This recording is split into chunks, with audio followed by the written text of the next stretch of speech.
Well, hi, I'm Bill Greenshields. I'm a past president of the National Union of Teachers, and I'm on the executive of the Communist Party. I'm really pleased to be here at the Communist University. It's always quite a buzz. There's always vibrant stuff going on and debates around all kinds of things.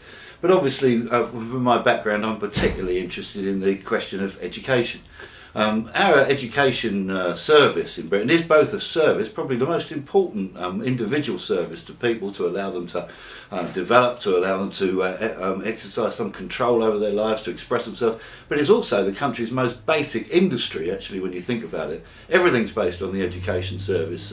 Engineering, science, the medicine, arts, culture, everything is based on what we teach our younger generation. So why is it that the British government is so intent on fragmenting, breaking up the education system and forcing schools to compete with each other over spurious league tables? They're turning education into a statistician's dream or nightmare, one or the other, about levels and results and all the rest of it, instead of allowing children to develop at the pace they can and trusting teachers to develop that. Why is it? Because they want to privatise it, because they want to return education to the area of profit. There is a huge amount of money to be made out of education, both nationally and internationally.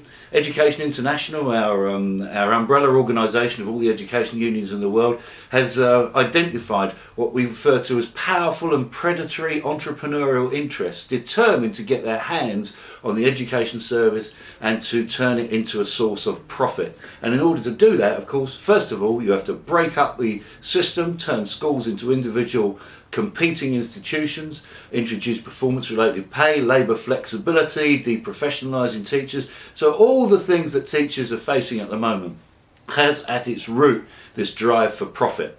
And that's why we need to discuss it at the Communist University, why the working class needs a proper class response to it. We can't fight this off bit by bit, issue by issue. We can't even fight it off union by union. We need a broad, united response to defend the education service, to defend all public services, to show that the services can only exist if we have a vibrant manufacturing industry, to show that we need democracy, we need workers' control of those things. That's what the Communist University is about, is bringing together all the pieces and saying that there is an alternative, there is an answer, and that we have to, it's a class answer, it's a working class answer, that those services and industries should be there to serve the interests of the working class. So I'm really pleased to be here at the Communist University. I'm sure that we're going to reverse this trend worldwide. We are going to stop the drive to profit and privatisation, which brings with it all the conflicts between nations and war.